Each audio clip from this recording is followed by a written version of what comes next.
তো আল্লাহ সুবহানাহু তাআলার সাথে সম্পর্ক তৈরি করার, যোগাযোগ করার মাধ্যম হচ্ছে কলব, রূহ, যা আসমান থেকে আল্লাহ সুবহানাহু তাআলা পাঠিয়েছে, যার সাথে দুনিয়ার এই শরীরের সম্পর্ক ক্ষণস্থায়ী। আমরা যখন ঘুমিয়ে যাই তখন আমাদের রূহ আল্লাহ সুবহানাহু তাআলা কবজ করে নেন। কেননা আমি যে দেখছি এটা রূহের কাজ, কলবের কাজ। আমি যে শুনছি এটা রূহ এবং কলবের কাজ। চিন্তা করছি, বুঝতেছি, এটা রূহ এবং কলবের কাজ, ব্রেনের কাজ। এদের সমন্বয়ে সংগঠিত হয়।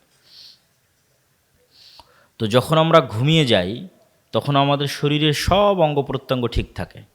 লিভার কাজ করে, কিডনি কাজ করে, হার্ট কাজ করে, রক্ত সঞ্চালন থাকে, ব্রেনও কাজ করে, কিন্তু আমাদের রূহ থাকে না। তাহলে কি কি কাজ বন্ধ হয়ে গেল রূহ না থাকাতে? দেখা বন্ধ হয়ে গেল, ঘুমের মধ্যে আমরা দেখতেছি না। শোনা বন্ধ হয়ে গেল, ঘুমের মধ্যে আমরা শুনতেছি না। চিন্তা করা বন্ধ হয়ে গেল, বুঝা বন্ধ হয়ে গেল। ভালোবাসা, রাগ, কান্না, ক্ষোভ, দুঃখ, অহংকার, হিংসা, ঘৃণা, অনুভূতি বলতে যা আছে সব বন্ধ হয়ে গেছে। এগুলো সব এই মেশিনের মাধ্যমে হয়, যেটা কলব, যেখানে রূহ থাকে। ঘুমের সময় এ নাই, অফ, আর কার্যক্রম বন্ধ। এই জন্য আমরা যখন ঘুমাই তখন আমরা বলি আল্লাহুম্মা বি ইসমিকা আমুতু ওয়া আহইয়া। যদি আমরা বলতাম আল্লাহুম্মা বি ইসমিকা আনামু ওয়া আইকাজ, মাদ্রাসার ছাত্ররা ভালো বলতে পারবে যে বি ইসমিকা আনামু ওয়া আইকাজ মানে হে আল্লাহ আপনার নামে ঘুমাই, আপনার নামে ঘুম থেকে উঠি। কিন্তু আমরা কিন্তু এটা বলি না। আমরা বলি বি ইসমিকা আমুত ওয়া আহইয়া, যার অর্থ হচ্ছে হে আল্লাহ আমরা ঘুমাচ্ছি না, আমরা মরতে যাচ্ছি। বি ইসমিকা আমুত, আপনার নামে মৃত্যুবরণ করছি, ও আহিয়া, এবং আপনার নামে মরা থেকে জীবিত হব। এই মরা আর এই জীবিত হওয়ার রূপক অর্থ করা সম্ভব ছিল, কিন্তু সকালবেলা ঘুম থেকে ওঠার সময় যে দোয়া শেখানো আছে ওইটার কারণে এটার রূপক অর্থ আর সম্ভব নয়। সকালবেলা ঘুম থেকে ওঠার পরে দোয়া শেখানো আছে আলহামদুলিল্লাহিল্লাযী আহইয়ানা বা'দামা আমাতানা, যে হে আল্লাহ আপনার প্রশংসা আদায় করছি যে আমরা মরার পরে আবার জীবিত হয়েছি। বা'দামা আমাতানা, মরে যাওয়ার পরে। তার মানে রূপক অর্থের আর কোনো সুযোগ নয়, বাস্তবেই মারা গেছিলাম আমরা, এটা একদম স্পষ্ট, ক্লিয়ার। বা'দামা আমাতানা, আমাদের মৃত্যু সংঘটিত হওয়ার পর আপনি আমাদের জীবিত করেছেন। তাহলে মানুষ দুনিয়াতে থাকতেই প্রতি রাতে কবরের স্বাদ আস্বাদন করে, বারজাখি জীবনের ধরনের সাথে পরিচিত হয়। যে আমরা মারা গেলে আমাদের জীবন ধারণের স্টাইল কেমন হবে তার সাথে আমরা প্রতিদিনই পরিচিত হই। সেটা হচ্ছে ঘুমের সময়ে আমাদের যে জীবন, ঘুমের সময় আমাদের জীবন ধারণের যে স্টাইল। যদিও রুহের পার্থক্য ভেদে বারজাখি জীবনের জীবন ধারণের স্টাইলে পার্থক্য তৈরি হয়, রুহের মর্যাদার পার্থক্য ভেদে। যেমন রুহ যদি শহীদের রুহ হয় তাহলে এটির ধরন হবে পাখির আকৃতিতে, জান্নাতে উড়বে এবং ফলমূল ভক্ষণ করতে পারবে। তাহলে কবরে গিয়েও মানুষ খাবার খাচ্ছে, কে? শহীদ। সে কবরে খাবার খাচ্ছে কিভাবে? ও এখন পাখির আকৃতিতে জান্নাতে উড়ন্ত আছে, সেখানে তার খাবারের ব্যবস্থা হচ্ছে। শহীদদের চাইতেও যদি আপার লেভেলের টপ ক্লাসের রূহ হয় তাহলে আল্লাহর আরশে ঝুলন্ত থাকবে, লাইটের মতো, আলোর মতো। যদি তার চাইতেও উন্নত আপার ক্লাসের রূহ হয়, নবীদের রূহ, তাহলে তাদের বারজাখি জীবন হবে আরও বেশি লাইভ, আরও বেশি জীবন্ত। মুসা আলাইহিস সালাতু ওয়াস সালামের সাথে মুহাম্মদ সাল্লাল্লাহু আলাইহি ওয়াসাল্লামের দেখা হচ্ছে, কথা হচ্ছে। অথচ মুসা ইসলাম তো মারা গেছে। তাহলে মুসা ইসলামের বারজাখি জীবন অনেক জীবন্ত, অনেক লাইভ একটা জীবন। ইব্রাহিম, আদম, সকল নবীর সাথে দেখা হচ্ছে। মসজিদে আকসায় সকল নবীকে পিছনে দাঁড় করিয়ে তিনি সালাত আদায় করছেন। এগুলো তো অন্য নবীদের ক্ষেত্রে বারজাখি জীবনে সংঘটিত হচ্ছে, দুনিয়াতে না। তাদের তো মৃত্যু হয়ে গেছে দুনিয়া থেকে। তাহলে তাদের রুহের আপার ক্লাস হওয়ার কারণে তাদের জীবন আরও বেশি লাইভ, আরও বেশি জীবন্ত। স্বাভাবিক মুমিনের রুহ ইল্লিয়িনে থাকবে, যেটার ধরন কাছাকাছি ঘুমের মতো, হুবহু নয়। ঠিক যখন আমরা বারজাখী জীবনে থাকব, তখন প্রতিদিন জান্নাত অথবা জাহান্নামের ধরন দেখতে পাবো। যেমন দুনিয়াতে থেকে প্রতিদিন কবরের ধরন দেখতে পাচ্ছি, কবর কেমন হবে, ঘুমাতে যাচ্ছি দেখছি, ঘুমাতে যাচ্ছি দেখছি। ঠিক মারা যখন যাব বারজাখী জীবনে, তখন প্রতিদিন দেখব জান্নাত জাহান্নাম কেমন হবে। যে জান্নাতে যাবে ও জান্নাতের শীতল হাওয়া পাবে, যে জাহান্নামে যাবে ও জাহান্নামের গরম লু হাওয়া পাবে, হালকা আঁচ পাবে। জাহান্নাম কেমন হতে পারে, হুবহু নয়। ঠিক এখানে বসে যেমন আমরা কবরের হালকা আঁচ পাচ্ছি, যে মৃত্যু পরবর্তী জীবন কেমন হতে পারে। তো এই আলোচনার সারমর্ম হচ্ছে আমাদের কালব, রূহ, এইটা মানুষের সকল আবেগ অনুভূতির মূল ভিত্তি। এটাই আবেগ অনুভূতি নিয়ে কাজ করে, আর অন্য কিছু আবেগ অনুভূতি নিয়ে কাজ করে না। তাহলে এটা যেমন দুনিয়ার মানুষকে স্মরণ করতে পারছে, দুনিয়ার মানুষকে ভালোবাসতে পারছে, টাকাকে ভালোবাসতে পারছে, ক্ষমতাকে ভালোবাসতে পারছে, এগুলো সব কালবে তৈরি হয়। এই কালবের মাধ্যমে এখন আল্লাহ সুবহানাহু ওয়া তাআলার সাথে সম্পর্ক তৈরি হবে। এই কালব এখন আল্লাহকে স্মরণ করবে, জিকির, যেটা আমাদের আলোচনার বিষয়বস্তু। মূলত আল্লাহ সুবহানাহু ওয়া তাআলার হক হচ্ছে যে মানুষ 24 ঘন্টাই সব কিছুর স্মরণ বাদ দিয়ে শুধু আল্লাহকে স্মরণ করবে।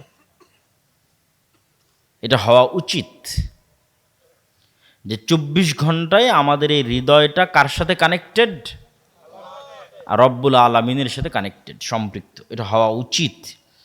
কিন্তু মানুষের পক্ষে যেহেতু এটি সম্ভব নয়, এই জন্য আল্লাহ সুবহানাহু ওয়া তাআলা অন্তত পক্ষে, নিম্ন পক্ষে দিনে রাতে 24 ঘন্টায় 5 বার যেন আল্লাহ সুবহানাহু ওয়া তাআলাকে আমরা স্মরণ করি, এটিকে বাধ্যতামূলক করা হয়েছে, সর্বনিম্ন স্তর। এটাও যদি কেউ ক্রস করে ফেলে, মানে এটাও যদি কেউ পূরণ করতে না পারে, তাহলে ওর সাথে আল্লাহর কোনো সম্পর্কই নেই। ও আল্লাহ সুবহানাহু ওয়া তাআলার গন্তির মধ্যেও নাই, কাউন্টের মধ্যেও নাই, গণনার মধ্যেও নেই, শেষ। হাজিরা খাতা থেকে আর নামই বাদ। যখন পরীক্ষার হলে গেলেও আর নাম খুঁজে পাবে না, কারণ যেহেতু ক্লাসের সময় উপস্থিত হয়নি, তো কি আর পরীক্ষা দিবে? অ্যাডমিট কার্ডও পাবে না, পরীক্ষার হলে নামও পাবে না, কিচ্ছু পাবে না, শেষ, এন্ট্রি নাই। এই জন্য সকল আমল এবং ইবাদত গ্রহণযোগ্য হওয়ার জন্য এবং পরীক্ষার উপযুক্ত বিবেচিত হওয়ার জন্য, যে আল্লাহ আমি পরীক্ষার উপযুক্ত, ক্লাসে উপস্থিত থাকতে হবে। দিন রাতে 24 ঘন্টায় অন্তত নিম্নপক্ষে 5 বার আল্লাহকে স্মরণ করতে হবে। এই জন্য কোরআনে বলা আছে, ওয়া আকিমিস সালাতা লিযিকরি, তোমরা সালাত কায়েম করো আমাকে স্মরণ করার জন্য। তাহলে সালাত কায়েম করার একটা কারণ আল্লাহ সুবহানাহু ওয়া তাআলাকে স্মরণ করা, অথবা সালাত জিকিরের একটা মাধ্যম।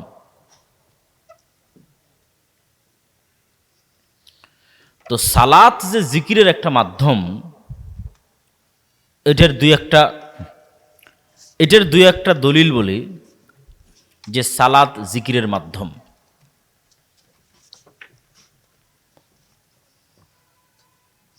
পৃথিবীতে সালাত আদায় করার জন্য যত শর্ত শারায়েত আছে, তার একটাও যদি না পাওয়া যায়, তবু সালাত মৌকুফ হবে না, সালাত কারো উপর থেকে মাফ হবে না। সালাত আদায়ের জন্য অনেক শর্ত শারায়েত, উজু করতে হবে, কেবলামুখী হতে হবে, মসজিদে যেতে হবে, জামা কাপড় পবিত্র হতে হবে, সূরা ফাতিহা জানতে হবে, রুকু সিজদা জানতে হবে, অসংখ্য শর্ত সালাতের জন্য।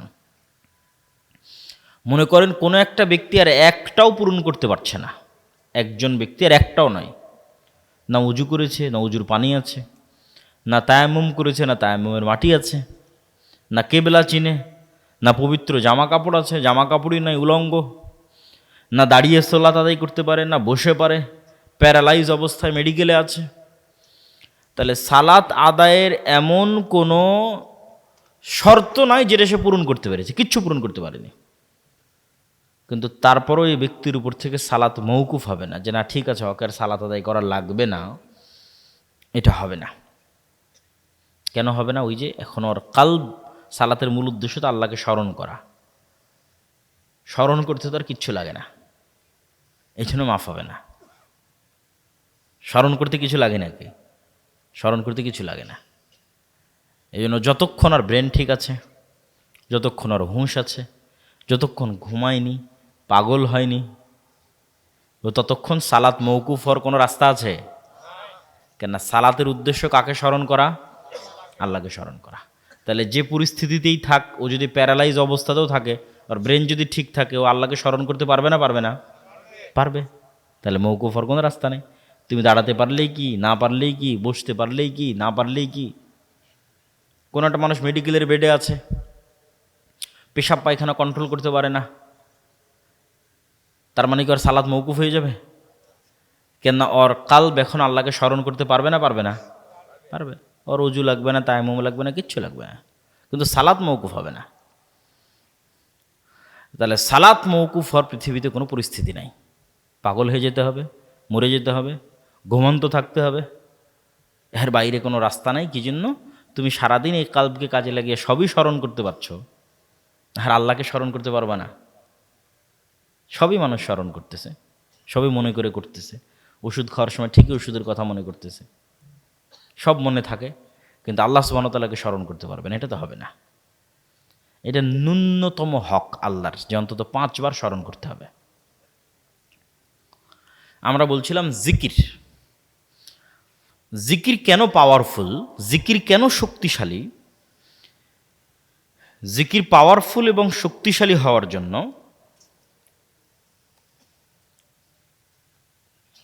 দুটো, আমি 2 মিনিট একটু সময় নেব।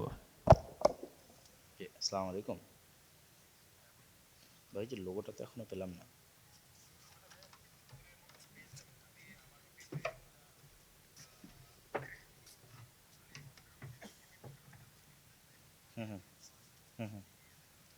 জি জি, কালকে তো 3-4টা পর্ব মিস হয়ে যাবে। কালকে কালকে সকাল 10টা থেকে শুরু হবে। রাতের মধ্যে দিতে পারলে কালকে আমরা দিতে পারবো, কালকে যে 3-4টা পর্ব হবে। দিয়ে দেন, হ্যাঁ দিয়ে দেন, একটা দিলেই হলো, তাও অন্তত কাজটা হলো। দিয়ে দেন আমাকে। আমি দুঃখিত যে আসলে খুব এমার্জেন্সি না হলে আমি কথা বলতাম না।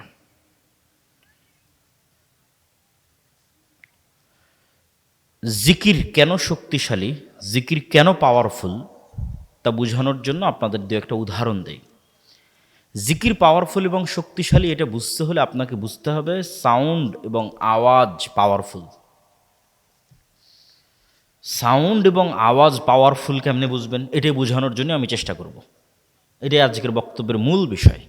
আপনাকে বুঝে যেতে হবে যে আওয়াজ পৃথিবীতে সবচেয়ে পাওয়ারফুল। এইটা বুঝতে পারলেই আপনি বুঝবেন জিকির কেন পাওয়ারফুল। আওয়াজ কি? এই যে আমি এখন বক্তব্য দিচ্ছি, এটা আওয়াজ। আপনার কাছে মনে হচ্ছে আমি বাংলায় বলতেছি, আপনি শুনতেছেন, কিন্তু আসলে এটা আওয়াজ। কেমনে আওয়াজ? এখানে যদি একটা চাইনিজ লোক বসে থাকে, ওর কাছে আমার বক্তব্য আওয়াজ না বক্তব্য? আওয়াজ। আর এখানে বসে যদি একটা চাইনিজ বক্তব্য দেয়, তাহলে ওর বক্তব্য বক্তব্য না আওয়াজ? তাহলে আলটিমেটলি আওয়াজ তৈরি হচ্ছে। আওয়াজের ভিন্নতার কারণে ভাষার ভিন্নতা, ভাষার ভিন্নতা আলটিমেটলি আওয়াজের ভিন্নতা। আওয়াজের একটা ফরম্যাট, আওয়াজের একটা ধরন। আমি বাংলা উচ্চারণ করতেছি, এটা আলটিমেটলি আওয়াজের একটা ধরন। এবার এটাই যখন আমি ইংরেজিতে উচ্চারণ করবো, আওয়াজ ভিন্ন হয়ে যাবে। মাই নেম ইজ আবদুল্লাহ, এটা একটা ভিন্ন আওয়াজ। আনা আবদুল্লাহ, এটা একটা ভিন্ন আওয়াজ। তাহলে আলটিমেটলি এগুলো আওয়াজ। তো ঠিক এই আওয়াজেরই এমন একটা ধরন আছে, যেই ধরনটা আমি যদি বলি এখন পিঁপড়ার আওয়াজ যদি আমি জানতাম, তাহলে আমি এখন ওই স্টাইলের আওয়াজটা উচ্চারণ করলে পিঁপড়াকে বলতে পারতাম, পিঁপড়া তুমি ডানে যাও। জাস্ট ওই আওয়াজটা উচ্চারণ হতে হবে, তাহলে পিঁপড়া কিন্তু ডানেই যাবে। কিন্তু ওই আওয়াজটা আমি জানি না, যে কোন ফরম্যাটের আওয়াজ পিঁপড়া বুঝবে আমি জানি না। কোন ফরম্যাটের আওয়াজ একটা মাছি, একটা মশা, একটা বাঘ, একটা ভাল্লুক, একটা গরু, ছাগল, পাখি বুঝবে এটা আমি জানি না, কিন্তু প্রত্যেকেই ভিন্ন ভিন্ন ফরম্যাটের আওয়াজ বুঝে। এটার জ্ঞান আল্লাহ সুবহানাহু ওয়া তাআলা কাকে দিয়েছিলেন? এটা জোরে বলেন, আল্লাহ সুবহানাহু ওয়া তাআলা কাকে দিয়েছিলেন? সুলাইমান আলাইহিস সালাতু ওয়াস সালামকে দিয়েছিলেন।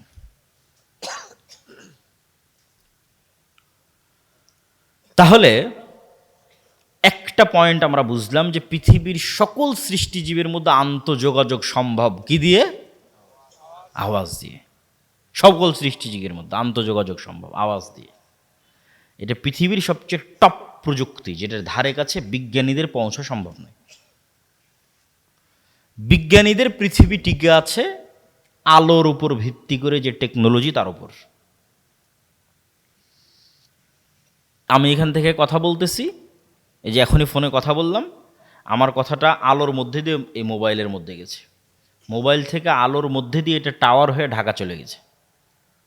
এখন কথা বলতেছি, লন্ডনে বসে মানুষ শুনতেছে, এখন বাজতেছে আমার কথা এখান থেকে। এখন কেমনে লন্ডন যাচ্ছে? আওয়াজ, আলো যাচ্ছে, যে আলোর সাথে যাচ্ছে।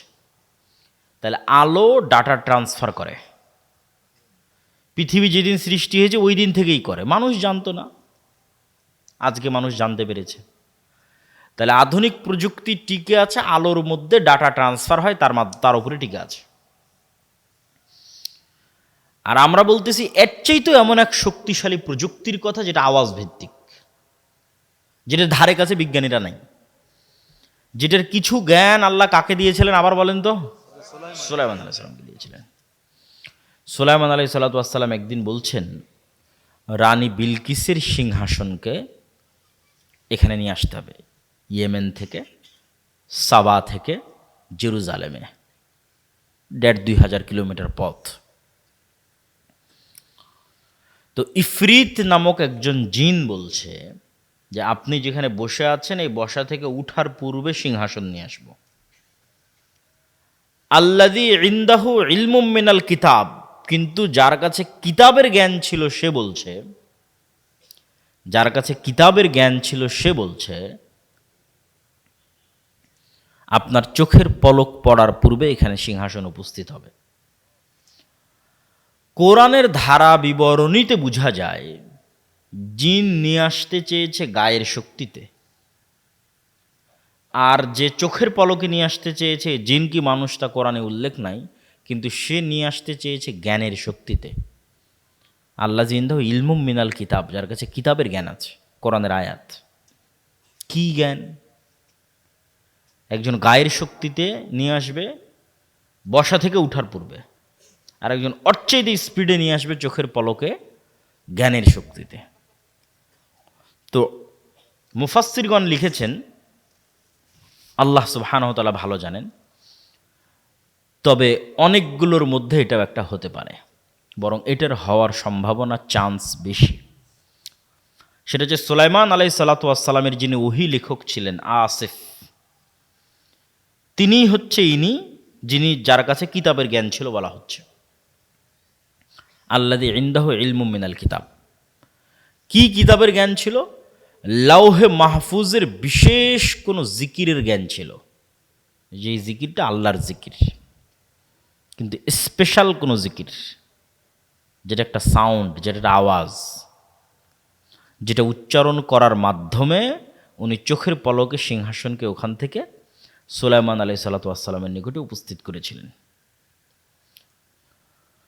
তো আওয়াজ এই পৃথিবীর সকল সৃষ্টিজীবের মধ্যে আন্তঃযোগাযোগ এবং আন্তঃকানেক্টিভিটি তৈরি করতে পারে। তার আরও দুটো উদাহরণ নেন। আল্লাহ সুবহানাহু তাআলা আসমান জমিন, গ্রহ নক্ষত্র, সূর্য চন্দ্র, এগুলো সবকে কিয়ামতের পূর্ব মুহূর্তে ধ্বংস করে দিবেন। আর আল্লাহর প্রত্যেকটা কাজের একটা সিস্টেম আছে। আল্লাহ সব কাজ নিজেই করতে পারেন, কিন্তু তারপরেও তিনি সকল কাজের সিস্টেম তৈরি করেছেন। তো আল্লাহ এই পৃথিবী ধ্বংস করার সিস্টেম তৈরি করেছেন এটা, যে ইসরাফিল বাঁশিতে ফু দিবে এবং সেই বাঁশির আওয়াজে সব ভেঙে চূর্ণ বিচূর্ণ হয়ে যাবে। মানে সূর্য ওই বাঁশির আওয়াজটা বুঝতে পারবে যে এটা সে আওয়াজ, যে আওয়াজে ভেঙে যেতে হবে। সময় শেষ।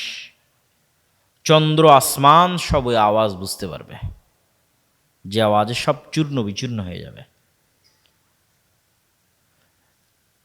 যেমন আজকের আলোর যে প্রযুক্তি, যেটার মধ্যে দিয়ে আমার বক্তব্য লাইভ যাচ্ছে, আপনারা ফোনে কথা বলতেছেন, ইন্টারনেট চলতেছে, এই আলোর প্রযুক্তি বা ওয়েভ বা তরঙ্গ ব্যবহার করে ইসরায়েল ইরান এবং হামাসের নেতা এবং বিজ্ঞানীদের হত্যা করতেছে। কিভাবে? এই মোবাইলটা যদি এখন নেটওয়ার্কের সাথে কানেক্টেড থাকে এবং ইন্টারনেট থাকে, তাহলে ইসরায়েল চাইলে এই মোবাইলকে এখানে বিস্ফোরণ ঘটাতে পারবে, আমার হাতে এখন বিস্ফোরণ হবে এখানে। এভাবেই সবার নিজ নিজ বাড়িতে পকেটে মোবাইলে বিস্ফোরণ হয়ে গেছে। কিভাবে? এই মোবাইল ওয়েভ রিসিভ করে, কেন এটা আলোর তরঙ্গ নিয়েই তো কাজ করতেছে, কথা রিসিভ করতেছে, কথা বের করতেছে, তো আলোর তরঙ্গ ওয়েভ। তাহলে এমন এক প্রকার ওয়েভ তারা আবিষ্কার করেছে, যে ওয়েভ ছাড়লে কোনো নির্দিষ্ট মোবাইলকে টার্গেট করে ছাড়তে পারলে, কোনো নির্দিষ্ট এরিয়াকে টার্গেট করে ছাড়তে পারলে, যেখানে যেখানে ওই মোবাইলে ওয়েভ রিসিভ করবে, মোবাইল ফেটে বিস্ফোরিত হয়ে যাবে। তাহলে আল্লাহ সুবহানাহু ওয়া তাআলা আসমান জমিন ধ্বংস করার সিস্টেম তৈরি করেছেন কিসের উপর? জোরে বলেন তো, কিসের উপর? আওয়াজ, ইসরাফিলের বাঁশির আওয়াজ। আবার যখন সবাই পৃথিবী থেকে বিদায় নিবে, পুনরুজ্জীবিত করার দরকার হবে, তখনও আল্লাহ ইসরাফিলের বাঁশির দ্বিতীয়বারের আওয়াজের মাধ্যমে সকল মানুষকে কবর থেকে জীবিত করবেন।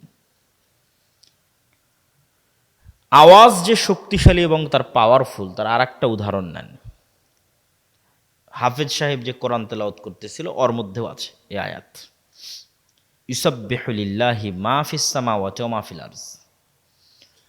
আসমান জমিন এবং তার মধ্যে যা কিছু আছে, তার সকল কিছু 24 ঘন্টা আল্লাহর তাসবিহ পাঠ করে। তো তাসবিহ পাঠের আওয়াজ হয় না? আওয়াজ হয়। শুনতে পাই না কেন? আপনি কি আপনার আশেপাশে চলা পিঁপড়ার আওয়াজ শুনতে পাচ্ছেন? শুনতে পাচ্ছেন না। এরকম আশেপাশে অসংখ্য কিছুর আওয়াজ আপনি শুনতে পান না, অসংখ্য কিছুর। প্রত্যেক সৃষ্টিজীবকে আল্লাহ এক একটা লিমিটেশন দিয়ে তৈরি করেছে, এক একটা সীমাবদ্ধতা দিয়ে তৈরি করেছে, এক একজনের এক এক জগৎ, এবং খুবই সীমাবদ্ধ জগৎ। আপনি আমাকে যেভাবে দেখতেছেন, এইভাবে কুকুর আমাদের দেখে না। যে আমি আব্দুল্লাহ, আমার চেহারা এরকম, আমার দাড়ি এরকম, আমি এতটুকু লম্বা, আমি এতটুকু মোটা, চেহারা দেখে চিনবেন এটা আব্দুল্লাহ, এটা কুকুর চিনতে পারে না। যে চেহারা দেখে চিনবে, ও গন্ধ দেখে চিনে যে এটা আব্দুল্লাহর গন্ধ, এটা অমুকের গায়ের গন্ধ, এটা অমুকের গন্ধ। তো ওকে আল্লাহ সুবহানাহু ওয়া তাআলা চিনার ক্ষমতা দিয়েছে, সূক্ষ্মতা দিয়েছে গন্ধে, মানুষের চেয়ে 10,000 গুণ। মানুষের তৈরি যন্ত্র ওই মানের গন্ধ ধরতে পারবে না। এটা ক্যান্সার সেলের কি গন্ধ হয় মানুষ তো জানেই না, যন্ত্রও জানে না, বিজ্ঞানীরাও জানে না, ওটাও কুকুর ধরতে পারে। ভাইরাস, করোনা ভাইরাসের মতো গন্ধ, ওটা মানুষ কই পাবে করোনা ভাইরাসের গন্ধ? আর বিজ্ঞানীরা কোথায় পাবে করোনা ভাইরাসের গন্ধ? ওটাও কুকুর পায় করোনা ভাইরাসের গন্ধ। তাহলে গন্ধে এত সূক্ষ্ম। তাহলে আপনি হাজারো জিনিস নাকে নিয়ে বলবেন যে না, এটার তো কোনো গন্ধ নাই, আমার হাতে এখন কোনো গন্ধ নাই, এটাতে কোনো গন্ধ নাই। তাহলে আসলেই গন্ধ আছে না নাই এটা তো আপনিই জানেন না, কেননা আপনার ওই লেভেলের গন্ধ গ্রহণের ক্ষমতা আল্লাহ দেয়নি। তাহলে আপনার আশেপাশে পিঁপড়া চলতেছে, আর চলার আওয়াজ আছে, ওই আওয়াজ আবার আর এক প্রাণী বুঝতে পারে, 10 কিলোমিটার দূরে থাকা হাতিও বুঝতে পারবে যে এখানে একটা পিঁপড়া চলতেছে, যাদেরকে আল্লাহ এরকম শ্রবণের সূক্ষ্মতা দিয়েছে। তাহলে এই প্যান্ডেলও তাসবিহ পাঠ করতেছে, এই চেয়ারও তাসবিহ পাঠ করতেছে, আমাদের জামা কাপড়ও তাসবিহ পাঠ করতেছে, আশেপাশে যা দেখছেন সব তাসবিহ পাঠ করতেছে, এবং প্রত্যেক তাসবিহ পাঠের কি হচ্ছে? আর একটু জোরে বলেন, কি হচ্ছে? আওয়াজ হচ্ছে। এই পর্যন্তই শেষ নয়, এর চাইতে আশ্চর্য হচ্ছে, রাসূলুল্লাহ সাল্লাল্লাহু আলাইহি ওয়াসাল্লাম বলছেন, মুয়াজ্জিন যখন আজান দেয়, তখন যতদূর পর্যন্ত তার আজানের আওয়াজ যায়, ততদূর পর্যন্ত সকল সৃষ্টিজীব, কীট পতঙ্গ, পঙ্গপাল, জীব জন্তু, জানোয়ার সব বুঝে যে এটা আজানের আওয়াজ।